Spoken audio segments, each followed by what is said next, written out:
Bueno, vamos a ir arrancando. Les doy los buenos días. Yo soy Jorge Torelli, secretario de Agroalimentos de la provincia, del Ministerio de Producción, Ciencia y Tecnología de la provincia de Jujuy. Les agradezco la presencia acá. Se van a seguro. Lo fundamental de todo esto es que dentro del marco de lo que estamos pudiendo hacer en el marco general de la pandemia por el coronavirus, hemos organizado una serie de charlas virtuales y esta específicamente gracias al auspicio del Instituto de Promoción de Carne Vacuna, lo podemos traer al ingeniero Pablo Catani, compañero de correrías cuando dábamos al campo en el instituto, pero un profesional muy destacado y donde yo he aprendido mucho sobre el tema de forrajes conservados, y la verdad es un lujo aquí con nosotros, para nosotros y para la provincia. Bueno, Pablo, buenos días, te dejo en compañía del auditorio y después, no sé, cómo haremos con las preguntas, las irá recibiendo la ingeniera. Bueno, esto no lo pude hacer yo solo, sino me ayudaron María Eugenia Garrizo, que es subsecretaria de Coordinación Agroalimentaria, y Evelyn Knudsen, que es responsable de toda la parte de frutihortícola, pero ahora le estamos dando más funciones para poder aprovechar todo su potencial. Bueno, muchas gracias y espero que disfruten de la charla. Pablo, adelante. Yo silencio el micrófono para que esté... un parroquial. Les pido que todos silencien los micrófonos para no tener ruido en la línea. Muchas gracias y espero que disfruten de la charla. Bueno, muy buenos días a todos. Muchas gracias, Jorge, muchas gracias a Evelyn, a María Eugenia. La verdad que para mí es un placer poder colaborar con ustedes y muy bien, como dijo Jorge, hemos andado recorriendo el país, metiéndole tecnología al sistema para que todos podamos seguir produciendo de la mejor manera.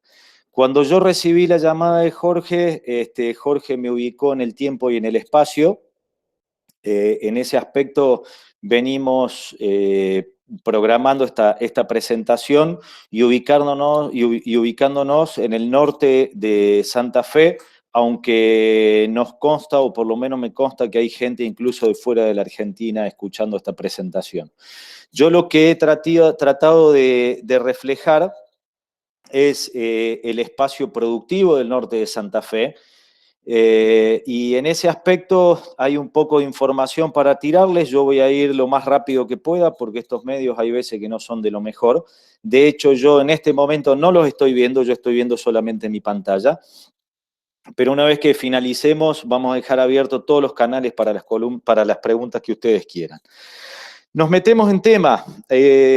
Analizando el norte de Santa Fe, yo digo, lo que tenemos que hacer nosotros es, como primera medida, ponernos a producir mucho, bien y rápido. En ese aspecto me siento a pensar y digo, ¿qué es lo que me va a determinar mi toma de decisión? Bueno, como primera medida, la renta y la evolución del capital del negocio. Nosotros tenemos que producir cada vez más rápido para producir mayor cantidad de kilos de carnes por hectárea. Y a partir de ahí, que cada peso por capital invertido sea una ganancia potenciada. El otro punto a tener en cuenta son los índices de pérdida que tenemos en la conservación de forrajes, algunos aspectos para para lograr calidad y no perder. ¿Por qué? Porque en la relación forraje con carne, principalmente, ahí es donde nosotros tenemos que mantenernos siempre por debajo de la línea del costo. Muchas veces, si analizamos el feedlot como por sí solo, nos damos cuenta que el feedlot a lo mejor tiene un margen de ganancia mucho menor, entonces lo que tenemos que hacer es tratar de recuperar el mayor margen de ganancia en la explotación a pasto. Dicho esto, me interesa sobremanera poder destacar que en cada una de las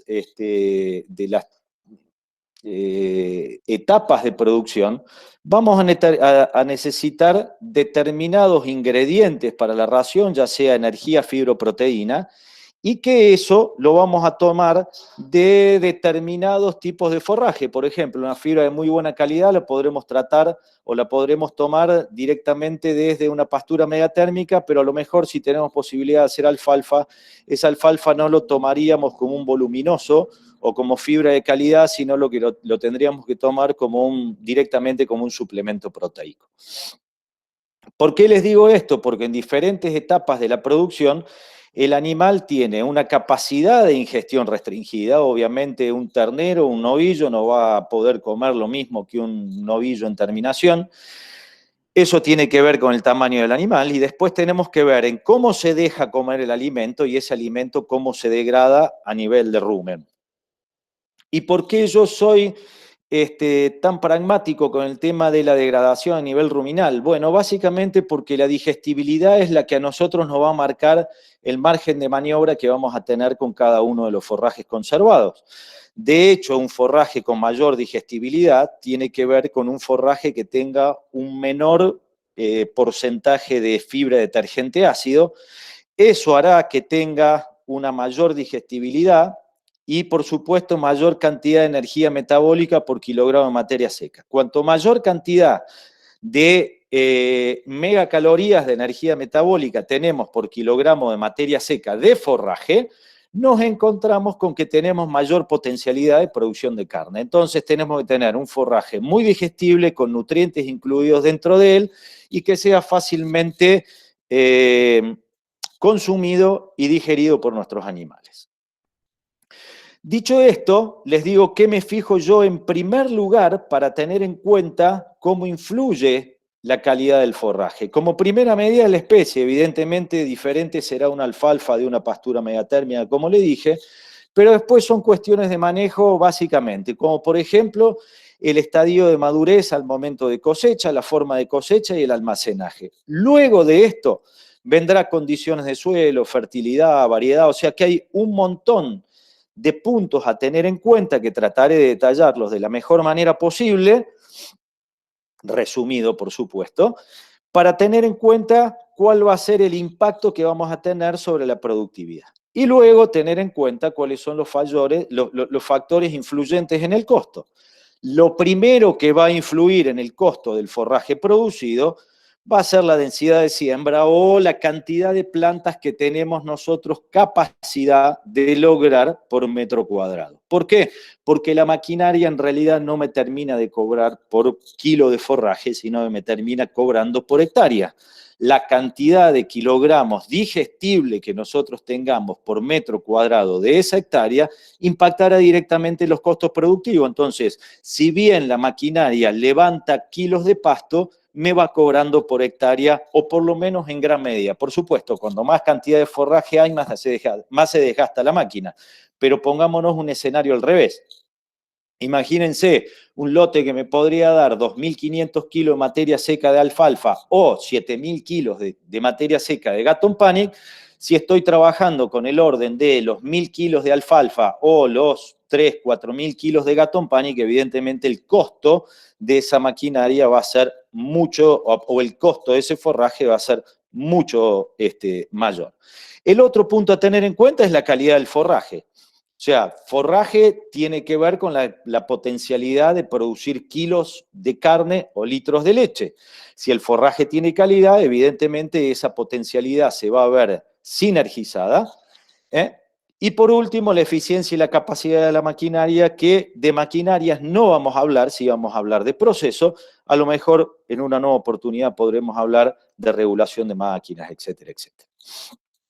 Como todo forraje comienza con una primera siembra, yo voy a hablar primero de alfalfa y algunos conceptos, después de megatérmicas y por último de silajes energéticos. Lo primero que tenemos que hacer nosotros es superar los 15 kilos de densidad de siembra.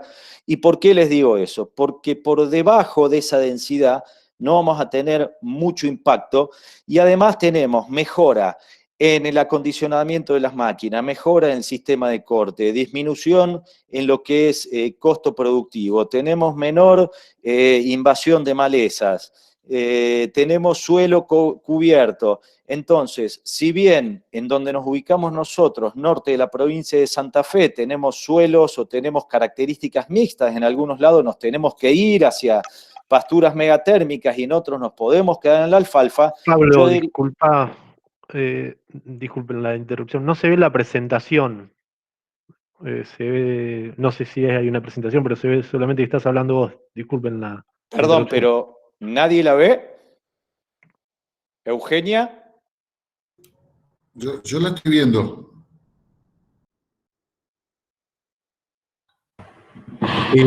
Tienen que anclar, en la parte derecha de la pantalla se ancla la presentación.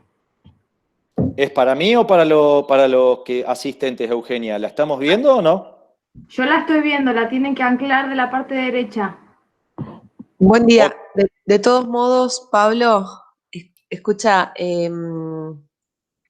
dejá de poner, viste, presentación y dejala que quede como habíamos puesto anteriormente, que quede el zócalo, aunque se vea el programa de PowerPoint, porque en realidad, más allá de que los chicos puedan o no poner, bueno, ahí que quede ahí, así todos lo podemos ver, porque si no, no se va a grabar bien la presentación y no vamos a poder después subir el video con la presentación tuya. Ok, les pido disculpas entonces. Ahí todos ven la presentación sin necesidad de hacerlo, la cuestión esta de fijar la pantalla.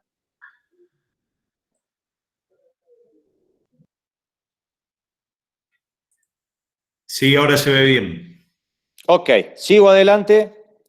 Debe ser una configuración mía.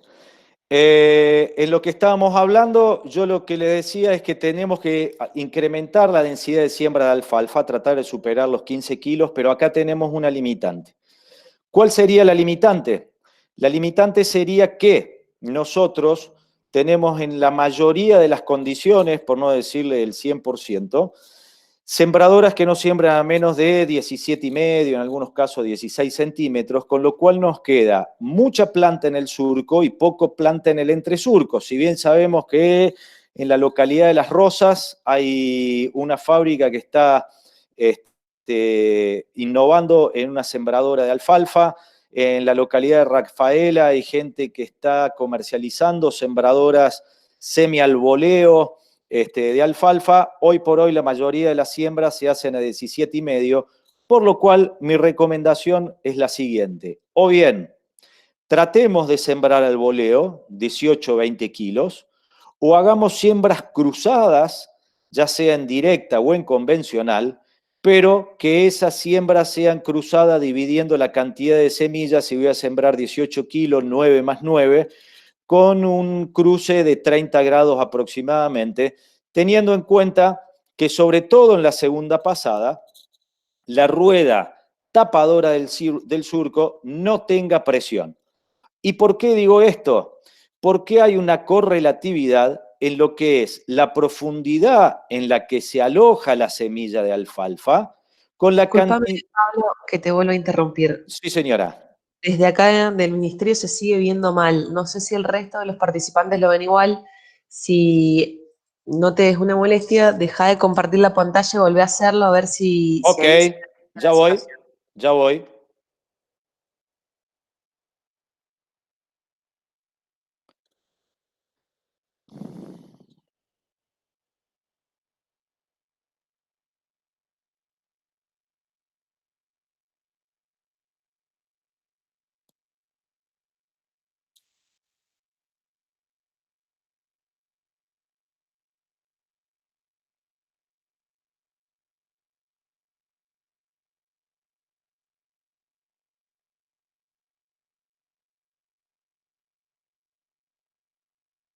Ahí. Hola.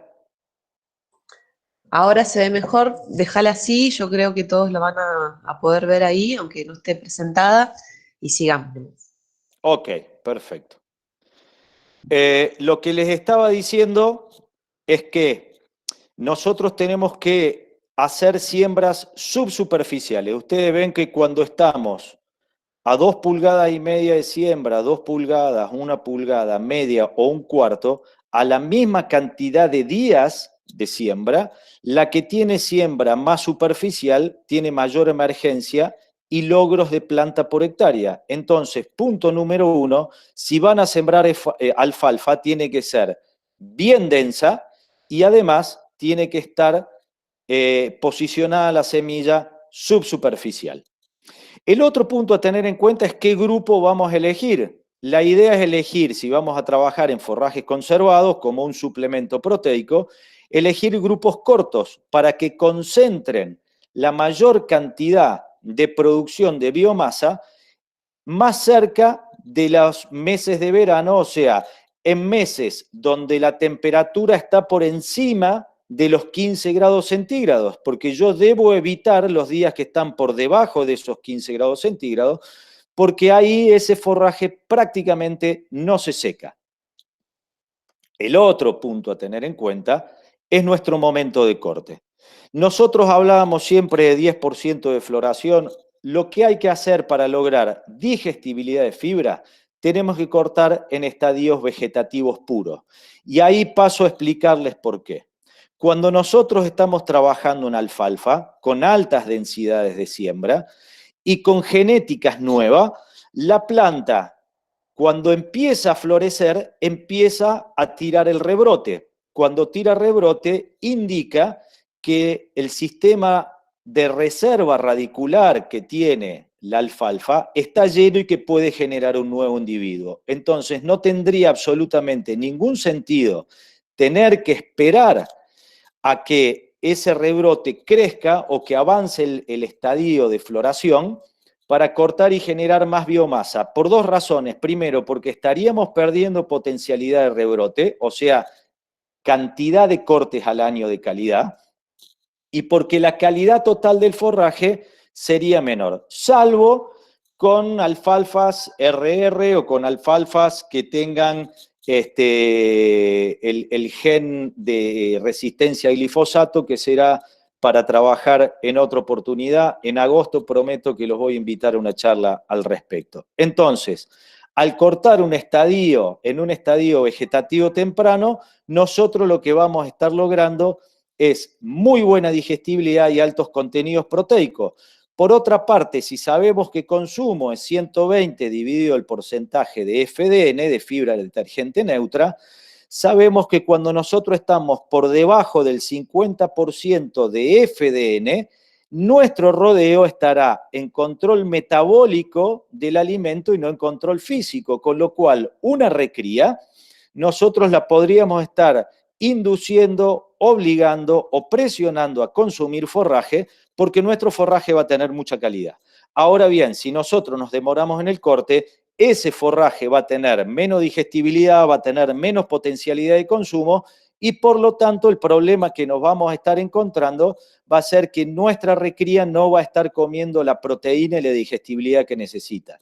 Ideal para que una recría no esté restringida en su potencialidad es tratar de buscar dietas que superen el 60% de digestibilidad.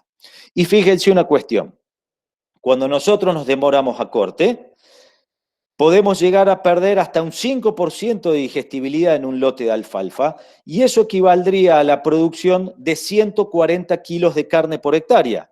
Entonces, ustedes productores me preguntan a mí, yo quiero producir mucha carne, pero también quiero producir más forraje porque no tengo demasiada potencialidad en tierra para producir alfalfa. Ok, ¿cómo hacer para que cortar anticipado y no sacrificar volumen? El primer punto a tener en cuenta es la alfalfa, disminuir la altura de corte. Ustedes verán que la diferencia entre cortar a 5 centímetros o a 10 centímetros en 3 cortes es el equivalente a 1000 kilos de materia seca. 1100 casos en este ejemplo, ¿sí? Entonces, me tengo que ir a cortar más bajo, 5 centímetros. Bueno, fíjense lo que sucede. Si corto con una hélice, es probable que esté rompiendo coronas y destruyendo y disminuyendo el stand de plantas, o si corto pasturas pasadas, estaría cortando no solamente la planta, sino que también el rebrote. Por lo cual, esto es un proceso virtuoso en donde yo, para lograr digestibilidad, para lograr alto contenido proteico también y para lograr volumen, tengo que tratar de conjugar todo lo que hemos dicho que es momento de corte, cortar bajo y alta densidad en el corte. Alta densidad en la siembra. Si vamos a hablar de corte y tratar de potenciar lo que es producción, lo que tenemos que cuidar es la calidad de corte, porque la calidad de corte influye mucho en lo que es el rebrote. Ustedes ven el rebrote aquí y el rebrote a la derecha, y ven la calidad de corte a la izquierda y a la derecha, y se darán cuenta que la calidad de corte tiene que ver muchísimo con el volumen de forraje que tenemos potencialidad de producir. Entonces, cortar con una segadora que tenga muy buena calidad de corte y, de ser posible, no de ser posible, sino que les diría, si vamos a trabajar en forraje conservado de calidad, mandatoriamente con un sistema de acondicionadores mecánicos, que hoy no tenemos tiempo de mostrar los números, pero créanme que se amortiza la tecnología de una manera abismal. Le voy a tirar solamente un ejemplo. Para nosotros producir 1 kilo de forraje, la alfalfa o el forraje necesita eliminar alrededor de 4 o 5 kilos de agua, que evidentemente por un poro, por una estoma es difícil de lograrlo, con lo cual empezamos a tener un balance negativo por respiración respecto de la acumulación de nutrientes. Al respecto hice un ensayo hace 2 años, en el año 2017, y hicimos un ensayo de doble entrada, con calidad de corte y con acondicionado. La línea roja que ustedes ven es una segadora con acondicionador y calidad de corte, y la línea azul que ustedes ven es una hélice evidentemente sin acondicionador y con muy mala calidad de corte. Los niveles de pérdida también se disparan, a pesar de que por algunas condiciones de corte, como pasó el 21 de abril de 2015, ahí tuvimos una gran pérdida por mancha amarilla, pero se minimiza cuando nosotros pudimos acondicionar y vimos mayor producción de forraje, ese forraje con mucho mejor calidad, y básicamente paso a las conclusiones. Logramos la potencialidad de forraje para generar 283 kilos de carne más o 1.400 litros de leche más por hectárea. ¿Qué quiere decir que con este excedente productivo nosotros podemos amortizar tranquilamente el equipamiento para trabajar con forrajes de muy buena calidad? Si vamos a ver durante el periodo de almacenaje qué sucede, que también tiene que ver con el periodo en que el forraje permanece en el campo, ustedes ven que la proteína no se daña tanto, pero sí se daña mucho la digestibilidad, que tiene que ver también con consumo y potencialidad de producción. Cuando nosotros salimos a hablar de pasturas megatérmicas, fíjense que la curva de la megatérmica es muchísimo más pronunciado. Hoy estamos entrando en un bache forrajero muy pronunciado en nuestras megatérmicas. Entonces, ¿qué me sucede con las megatérmicas? Bueno, básicamente lo que yo tengo es un excedente forrajero y un bache forrajero muy marcado. El problema es que el excedente forrajero lo tengo sobre todo en épocas de verano, donde los animales en diferentes horarios del día e independientemente de la raza o de sus cruzas, ve muy deteriorado su capacidad de consumo por estrés calórico. Entonces el forraje que produzco no lo puedo consumir directamente con una boca. Eso es lo que genera una altísima acumulación neta de biomasa, y las pasturas megatérmicas empiezan a autosombrearse, empiezan a autorraliarse, empezamos a tener suelos desnudos y plantas de porte demasiado grande que se hace dificultoso para consumir. En ese caso yo ya veo la conservación de forraje, además de una cuestión de reserva y productivo, lo veo como un mejoramiento en lo que es la calidad del forraje que yo voy a salir a consumir con mis animales, y la mejora en el lote en cuanto a estructura de planta y en cuanto a cantidad o población de plantas por hectárea. Si nosotros analizamos el momento de diferentes pasturas megatérmicas cuando yo lo corto, verán que sobre todo, más allá de la proteína, la digestibilidad se ve realmente reducida cuando trabajo en estadios fenológicos avanzados. ¿Cuál es la manera para mí de manejar estos lotes? Bueno, directamente con la enificación, cortando de manera media dificultosa al principio, ustedes ven un lote de primer año, un lote de segundo año y un lote, el mismo lote de tercer año. Ustedes podrán ver que ya las cortinas de árboles allá al fondo son las mismas, ustedes pueden ver la misma foto en el mismo lugar. Cómo tenemos mayor stand de plantas y esas plantas tienen una estructura mucho más herbácea. Ok, se puede hacer directamente con corte, pero quizás para mejorar el stand de plantas, para mejorar el tránsito y hacer a lo mejor una inversión más, a mí me gusta muchísimo lo que son los rolos aireadores. Ustedes ven la línea roja les divide un lote tratado versus un lote no tratado. Ustedes ven los cuchillazos que tiene en superficie y ven cómo se dividen las plantas. Lo que estamos generando es una estructura más herbácea, dividiendo la cantidad, o multiplicando, perdón, dividiendo plantas para multiplicar el número de individuos por metro cuadrado, lo que va a hacer una pastura con mayor cobertura, con mejor cobertura de suelo, con mayor absorción de agua, con menor evapotranspiración. Y una ventaja adicional que tendríamos es que implementando sistemas de corte, el renoval se va a ir controlando, porque la vaca no lo come, por eso se nos viene el renoval a nosotros siempre, y además que cuando nosotros estamos aireando suelo, estamos generando mayor cantidad de individuos por hectárea. Eso hace que los lotes tengan una altísima población, eso hace que yo debería cortar en estadio totalmente vegetativo, y la foto de la derecha se las pongo para que vean que cuando nosotros vemos el lote de arriba muchas veces lo vemos verde, pero hay que verlo de abajo porque el autosombreado del Gatton Panic sobre todo es realmente interesante o es realmente importante, y ahí es donde nosotros estamos perdiendo digestibilidad. Fíjense lo que es la diferencia de cortar de 28 días a 56 días, diferentes variedades de Panicum, ¿sí? En donde tenemos aproximadamente, por ejemplo, en Gatton Panic tenemos 10 puntos de digestibilidad, potencialidad de producción de una recría de muchísimos kilos de carne. Entonces, si nosotros vamos a trabajar en megatérmica, yo sé que muchas veces les enamora el volumen, pero lo que se tendrían que enamorar sería de la digestibilidad de la producción. Si ustedes quieren fibra digestible, tómenla con una pastura megatérmica. Si ustedes quieren proteína dentro de la fibra, tengan lotes proteicos destinados a alfalfa, ¿sí?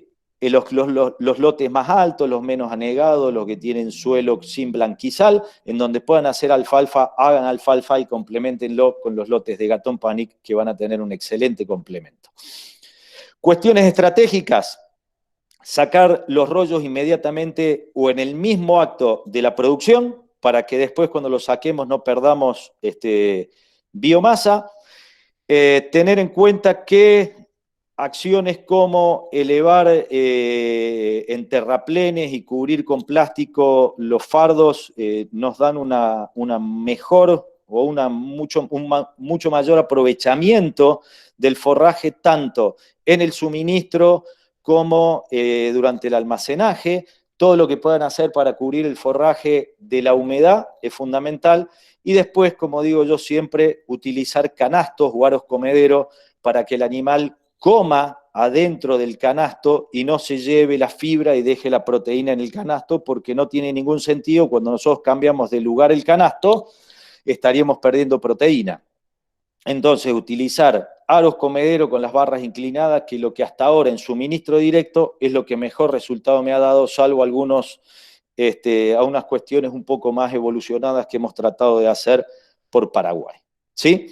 Hasta ahora hemos hablado de fibra digestible, hasta ahora hemos hablado de suplemento proteico. Pero ¿qué pasa con la energía de la dieta? ¿De dónde vamos a sacar la energía? Bueno, ok, básicamente la vamos a sacar de silajes energéticos, que pueden ser maíz o sorgo.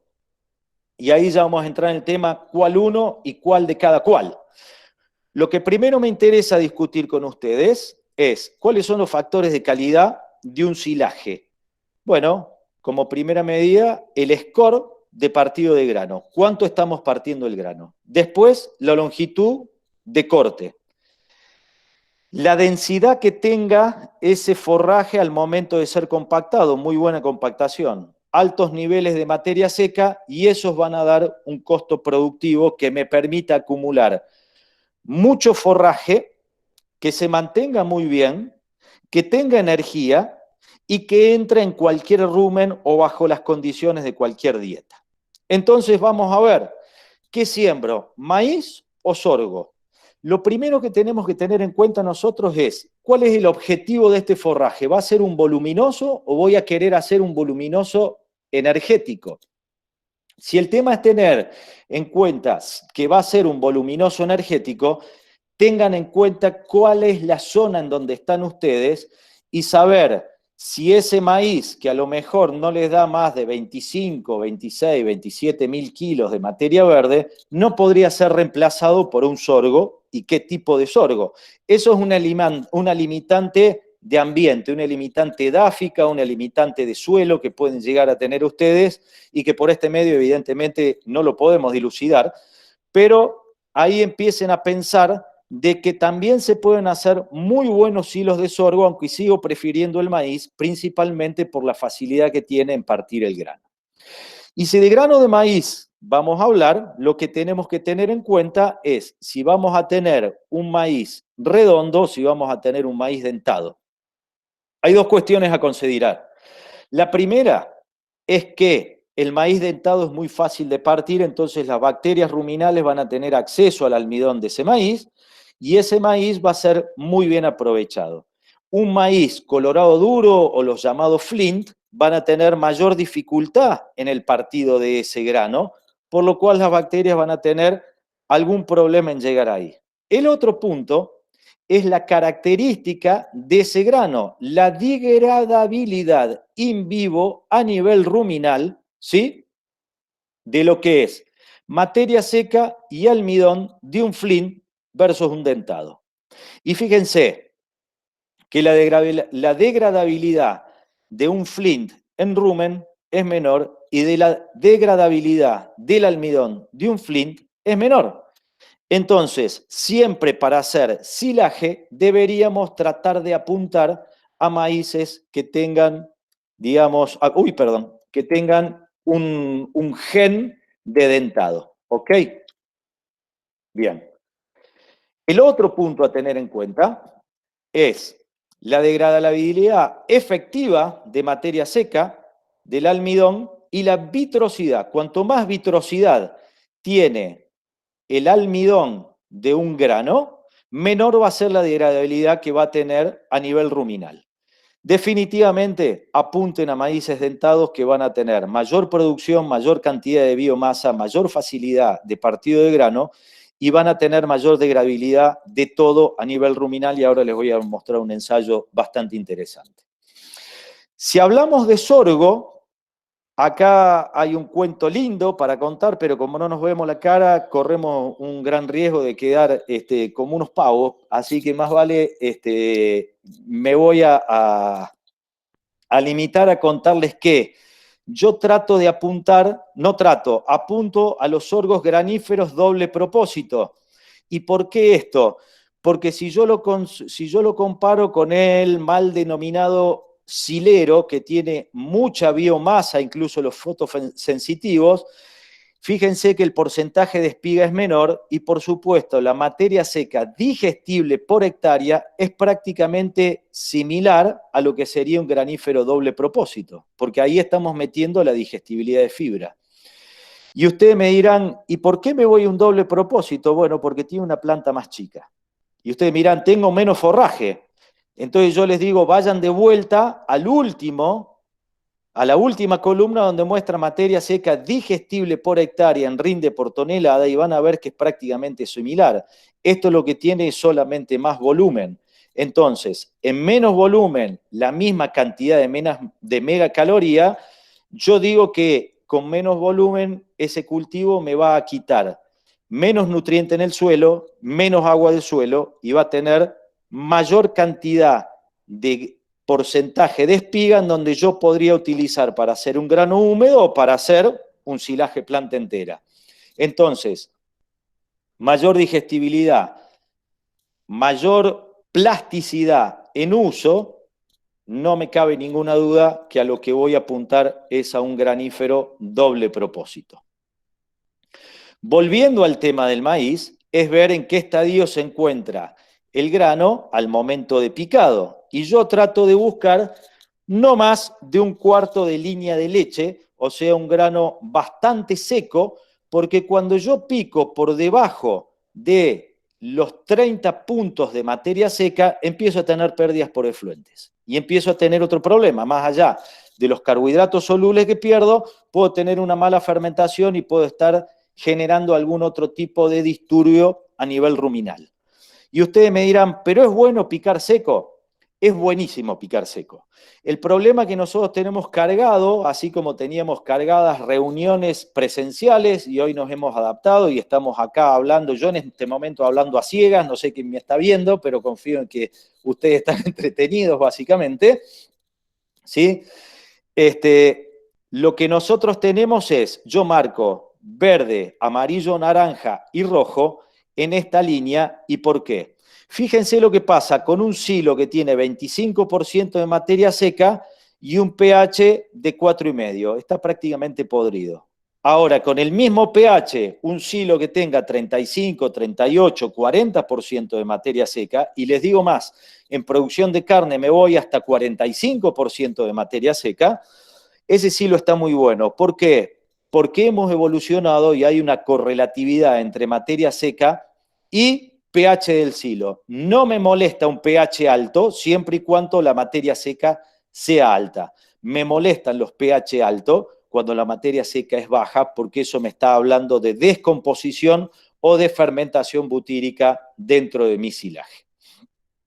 Al respecto, lo que hicimos con el equipo de INTA Manfredi en su momento fue un nuevo ensayo y empezamos a cortar con 30, 32 y hasta 42% de materia seca en diferentes fechas, y empezamos a ver lo que era la FDA de la planta, la FDA de la espiga y la FDA de la planta total en un año que era favorable para el maíz, o sea, un año húmedo donde se sigue produciendo biomasa, donde no hay una limitante hídrica, donde no hay una limitante de ambiente.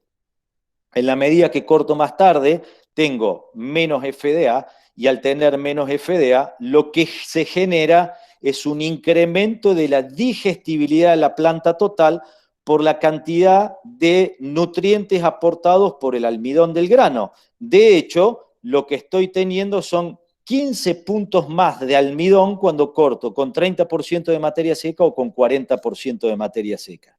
Y eso, llevado a números, me dice que en 40 hectáreas podría tener, si la planta sigue acumulando nutrientes, hasta 18.000 kilos más de carne en 40 hectáreas. Si la planta no acumula más nutrientes y calculo solamente que va a acumular mayor cantidad de almidón, no acumula más biomasa, pero sí acumula más almidón al secarse, esos 18.000 kilos se convertirían en unos 9.500, 10.000 kilos adicionales de forraje por haber esperado y trabajar bien con el partido de grano.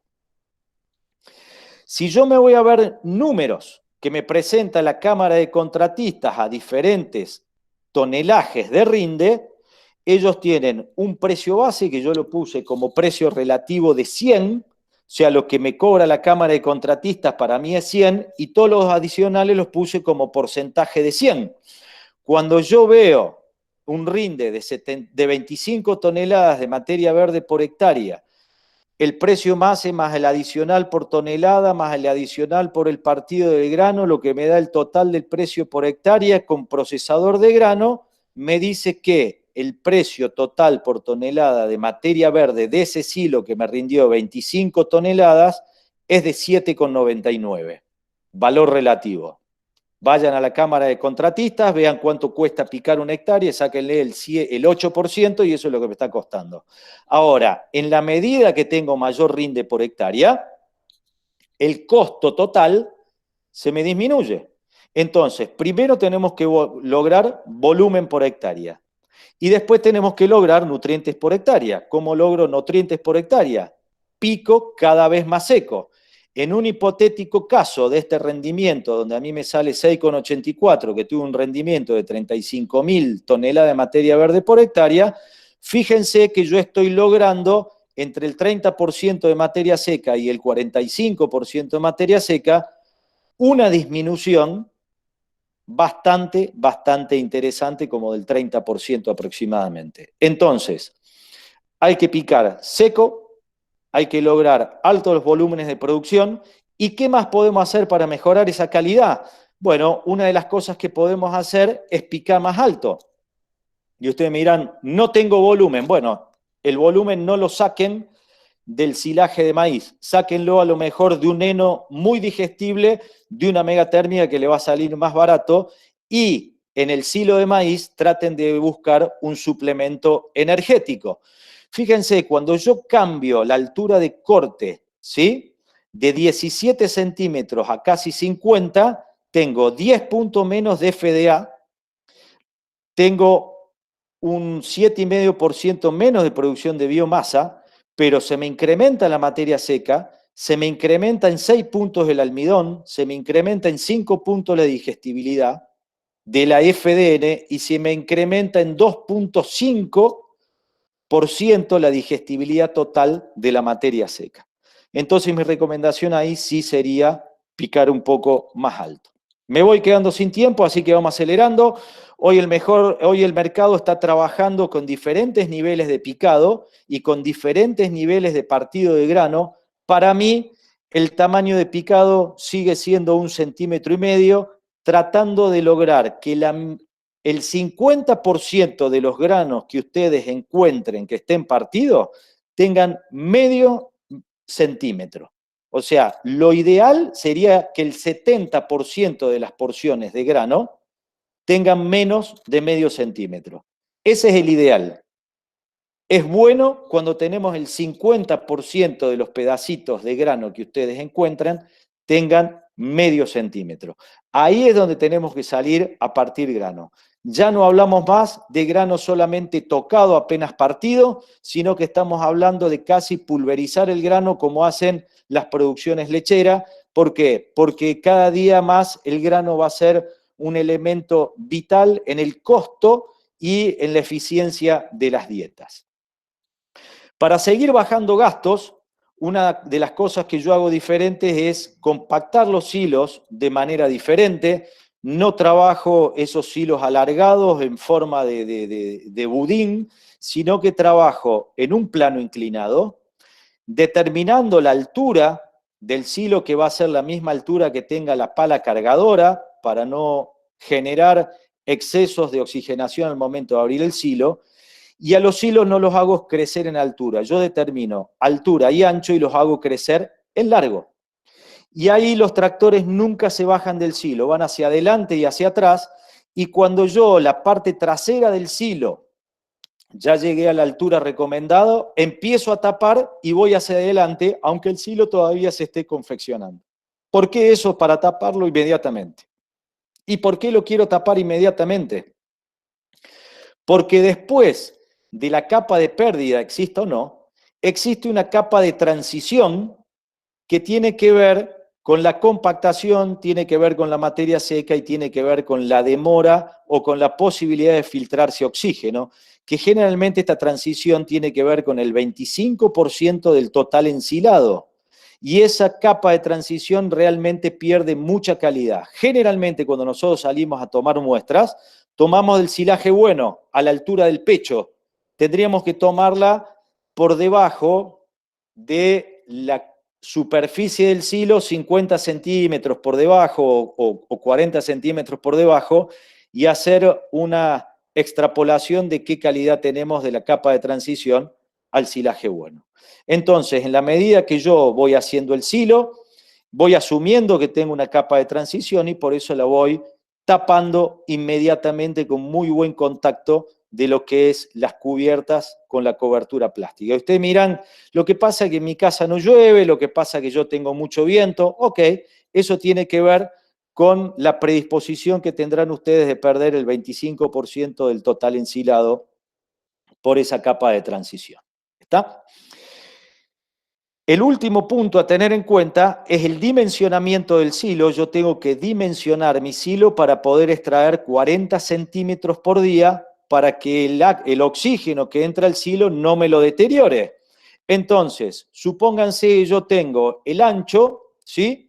Tiene que ver mucho con el volumen diario que yo voy a necesitar, altura por la tasa de extracción ya la tengo, suponiendo que tengo 200 vacas que me van a comer 20 kilos, necesito 3.900 kilos por día, o sea, 5.5 metros cúbicos. Yo voy a tener un ancho de 5,5 dividido 3 por 0,30, o sea que el ancho de mi silo va a ser más o menos 6 metros. La fórmula está publicada, después cualquier cosa le vamos a poder mandar la información que necesiten, acá era solamente tenerlo en cuenta para que ustedes sepan que es un punto fundamental y explicar una fórmula de esta manera es bastante complicado, ¿sí? Vamos terminando. Conclusiones. Yo les diría que lo que tienen que buscar ustedes como primera medida es digestibilidad en la fibra, que eso le va a acelerar el proceso y le va a permitir poner ingredientes adentro de esa dieta. Analizar qué nos ofrece cada especie para saber cómo aplicarla. Si alfalfa para mí es un excelente suplemento proteico, la megatérmica la dejo como un excelente complemento proteico en el caso que no tenga alfalfa, pero también con fibra de altísima digestibilidad, ¿sí? Asegurar el cultivo para hacer silaje. ¿Y por qué voy a esto? Porque no me gustaría correr riesgo innecesario, y si cada 4 años pegamos uno de maíz, evidentemente estamos hablando de una zona que es para hacer silo de sorgo. Y ahí es donde nosotros tenemos que ver si hacemos maíz, qué tipo de maíz para aprovechar el grano, y si hacemos sorgo, qué tipo de sorgo también para aprovechar ese grano. Básicamente lo que yo traté de transmitir en esta presentación es que nosotros somos estrategas y la estrategia es un proceso regulable, es un conjunto de reglas que aseguran una decisión óptima en cada momento. Nosotros vimos densidad de siembra, vimos momento de corte, vimos acondicionador sí o no, vimos altura de corte, vimos cómo sacar mayor cantidad de energía o qué cantidad o mayor cantidad de digestibilidad que podríamos sacar por cada cultivo. Y eso es ser un buen estratega, lo mismo que elegir entre maíz y sorgo y saber elegir el tamaño de picado, el momento, o sea, la materia seca y el partido de grano que tenemos. Entonces, dicho esto y como tenemos que pasar a las preguntas y para animarlos a ustedes a hacer preguntas, que creo que va a ser lo más rico, les dejo mi pregunta, ¿sí? ¿Se acuerdan que el mono al principio estaba pensando, ahora el mono se ríe? Porque yo era el que estaba asustado antes de dar la charla, ahora yo soy el que le pregunta a usted. Al momento de producir, ¿dónde ponemos la C? ¿Y qué quiere decir esto? Para producir, ¿somos reactivos al forraje que producimos y saber cómo usamos? ¿O somos creativos al momento de fabricar el forraje de acuerdo a la realidad edáfica, climática, de ambiente que tenemos y al momento de producir? Eso es una pregunta que se tendrían que hacer ustedes porque el forraje conservado se logra calidad cuando somos realmente proactivos y no reactivos al momento de producir. Entonces, pongámonos a pensar cuál es el mejor forraje de menor costo y mayor impacto productivo que podemos lograr. Esta presentación se terminó. Ahí tienen los datos de mi mail, si no me buscan en LinkedIn, me buscan en Instagram como Pablo Catani, o si no le preguntan al Ministerio de Producción cómo hacer para vincularnos. Están todos los datos, si quieren la presentación, no sé si toda, pero a lo mejor un resumen, o si no, por correo, o algunos de ustedes que se inscribieron por ahí, yo les podría mandar un link para que tengan un libro de descarga gratuita donde está toda esta información. Muchísimas gracias. Ahora voy a pasar a hacerme visible, tengo entendido, ¿sí? A ver si estoy haciendo bien las cosas. ¿Alguien me escucha o quedé perdido? ¿Pablo? Se te escucha perfecto. Ok, sí. Bien. Ahí yo te mandé por WhatsApp ahí dejé de presentar. Ok. ¿Por qué me lo mandaste? Por WhatsApp. Bien, perfecto. Voy leyendo entonces. Les aclaro una cosa. Si Duilio Santana quiere hacer preguntas, se las contesto todas porque tiene la camiseta Rosario Central puesta. No hay ningún problema. Lo que pasa es que Duilio es rosarigacino, no hay forma de sacarlo. Yo tengo patente de Córdoba, pero básicamente soy un canalla de corazón. Así que, Duilio, vamos arriba con esa, no te la saques nunca. Vamos arriba. A ver, ¿qué experiencia tengo con ensilado de maíz o sorgo con burlanda húmeda? María Eugenia, mandame todas las preguntas que vayas queriendo y vamos respondiendo, ¿ok?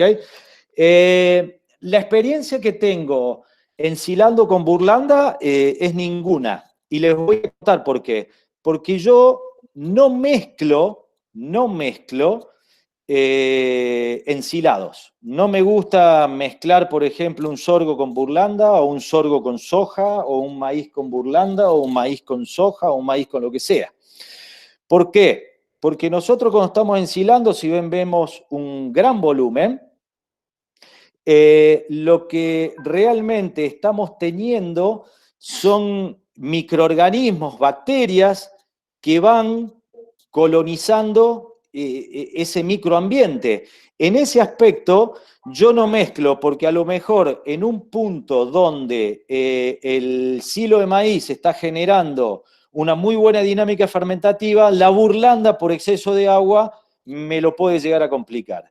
Y además, si yo voy a hacer un silo, no sé cuánto burlanda le voy a echar de acuerdo a la dieta que quiero terminar sacando. Yo les diría que la burlanda la conserven aparte y la mezclen al momento de hacer el silo. Ya tuvimos experiencia en algunos casos de hacer silo de maíz mezclado con soja, más aditivos, más un montón de cosas, y ustedes saben que eso desapareció, y no porque la gente perdió el entusiasmo, sino porque realmente no fue un sistema que haya sido previsible y haya sido demasiado eficiente. Ese es mi punto de vista. Maxi Conner, cuando hablo de pH en la conservación del silo, ¿no hay problema con la fermentación láctica a un pH alrededor de 5? ¿Pasa muy rápido por la fase de fermentación acética? A ver, Maxi, yo lo que trato de hacer cuando voy a trabajar más seco es comprar pH. ¿Y sabe cómo compro pH? Con bacteria.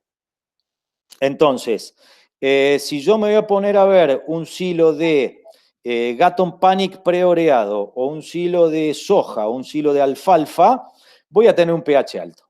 Pero siempre y cuando tenga una materia seca por encima de 40, ese silo no se va a podrir y no creo que se estabilice en 5, siempre se va a estabilizar por debajo de 5.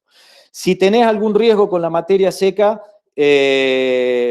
ponele inoculante, y esa es una manera muy eficiente y bastante económica de lograr pH. Andrés Costamaña, ¿cómo te va? No tengo la cantidad de toneladas de forraje conservado que se realiza en la Argentina. En esta semana, Andrés, voy a estar haciendo un análisis y probablemente te lo dé. En todos casos, mandame un correo y veo si logro el dato y te lo paso. Marcos Mondino. ¿Por qué hago cruces a 30 grados en la siembra de alfalfa y no a 90? Porque muchas veces el 17 lo voy pasando, entre 17 y 17 hay veces que lo voy pasando bien por el surco y de esa manera yo estoy salvando a lo mejor un problema de pendiente para que no vaya a tener escorrentía. Ahora, si tenés un suelo netamente plano y lo querés pasar a 45, no tendría mayor inconveniente. Sí, lo que te recomendaría es que si tenés un piloto automático, siembras 17, te corras 8 centímetros y vuelvas a sembrar a 17, y esa es una manera de no superponer líneas. Maxi, ¿cómo corrijo la falta de carbohidratos solubles en silo de alfalfa y en silaje de soja? Compré Oreo directamente. Yo corto en el momento que tiene que estar, corto, acondiciono, concentro humedad hasta el 40% de materia seca y a partir de ahí salgo con una picadora, con un cabezal pick-up, y ahí lo dejo directamente solucionado el problema. No tengo mayor inconveniente. Es una cortadora acondicionadora y te diría que estoy picando, si no inmediatamente, prácticamente a la misma, cuando termino de pasar la segadora, a la media hora ya estoy picando y tengo un muy buen resultado. Depende de las condiciones de sol y de viento. No recibí más, por este medio no recibí más preguntas. Martín Ignacio Pérez Bordagaray, ¿experiencia con Ehrlich? Sí, todas las que vos quieras. El Ehrlich me fue muy bien, yo lo empecé a hacer allá por el año 96. Es una manera de darle mayor uso a lo que tenemos en cuanto a picado. ¿Por qué? Yo tengo la picadora parada y le puedo adaptar un cabezal maicero y de esa manera ya voy sacando espiga y partiendo grano. Es bastante más rápido porque lo puedo meter en una embolsadora común y hago la bolsa de grano partido con un poco de marlo. Es bastante más rápido que adaptarle al sistema una cosechadora, pues estaría cosechando grano húmedo y lo que me estaría frenando a mí sería la embutidora, porque el picador estaría en la embutidora que me hace el proceso más lerdo. Si vos necesitas mayor capacidad de trabajo y no te molesta el poco de fibra que le pueda quedar a ese Ehrlich o a ese grano húmedo hecho con la modalidad de Ehrlich, dale para adelante. De hecho, a mí me gusta porque en algún error en formulación de dietas, digamos que la bomba energética, que es el grano húmedo, estaría un poquito más diluido y de esa manera tenemos mayor plasticidad ante algún hierro de la preparación de alguna mezcla. Me gusta el Ehrlich, lo recomiendo realmente muchísimo y me parece que es para darle mucha vida útil a la picadora. Ahí me contestó Martín que no tiene ningún tipo de problema con la fibra que le aporta, que le gusta el Ehrlich. Dale para adelante, Martín, no hace falta ponerle algo, nada. Incluso si vos tenés una embolsadora común de forraje, cosechás la espiga, la partís, la mandás en la embolsadora de forraje y funciona muy, pero muy bien. De nada, Martín. Ahí me está escribiendo por el chat, estamos viendo. No sé si todos ven el chat, o lo voy a poner acá, probablemente haya... Ah, acá. Bien. Bueno, eran más o menos las que venían y estábamos viendo. No sé si hay alguna pregunta más.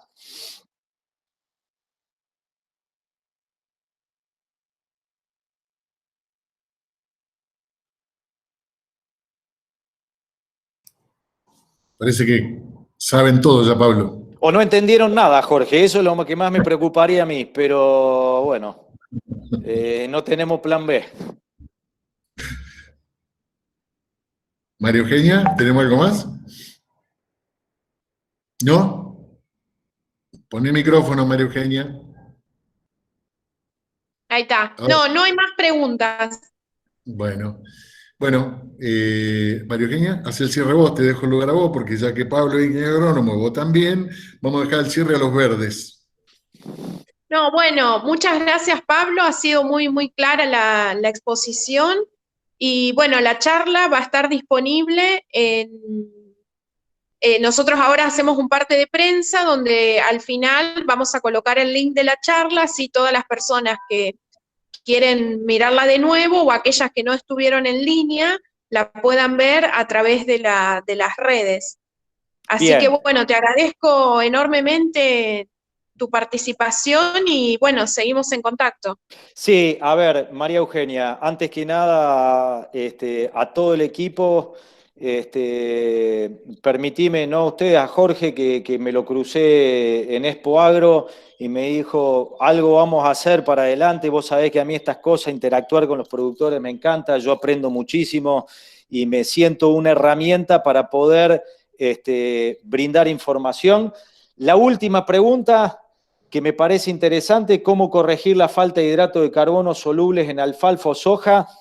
Ensilajes no tienen falta de hidratos solubles, lo tienen, lo que pasa que están muy diluidos en agua y por eso yo les hablo de hacer sí o sí un preoreo. Esa es la manera de concentrar carbohidratos en silaje de soja y en silaje de alfalfa. Hagan preoreo. Los silajes proteicos se hacen con preoreo, sí o sí. Ahí me dice Maxi que está ok. Agradecerles a ustedes, agradecerle a la gente que acá veo que hay algunos de Uruguay, de Paraguay, que también ahí está Selmar Oviedo, y la barra toda de Paraguay, que se sumaron, agradecerles a ustedes la convocatoria, saber que desde Santa Fe están... Y un neozelandés también. Bueno, y saber, Jorge, que a través de estas plataformas que nosotros las hemos soñado tanto, vos fuiste el primer tipo que yo vi dar una charla con una tablet, y vos siempre estuviste a la vanguardia de la tecnología, me pone feliz que gente como ustedes esté dentro del Ministerio de Producción de la provincia de Santa Fe. Cuenten conmigo para lo que necesiten siempre y ojalá nos podamos encontrar en la próxima. La información que necesiten, el link del libro, yo se los envío a ustedes lo reparten, la información está para volcarla al sistema y que el sistema sea productivo. Les agradezco muchísimo la convocatoria y que tengan un hermoso día.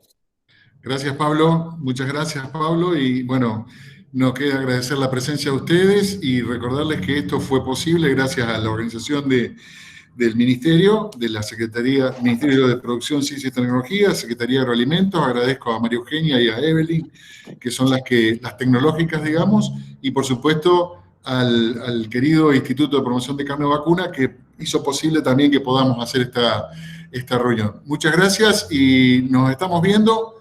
Pablo, espero verte pronto. Nos vemos. Dale. Muchísimas gracias. Que tenga un excelente día. Chau, chau.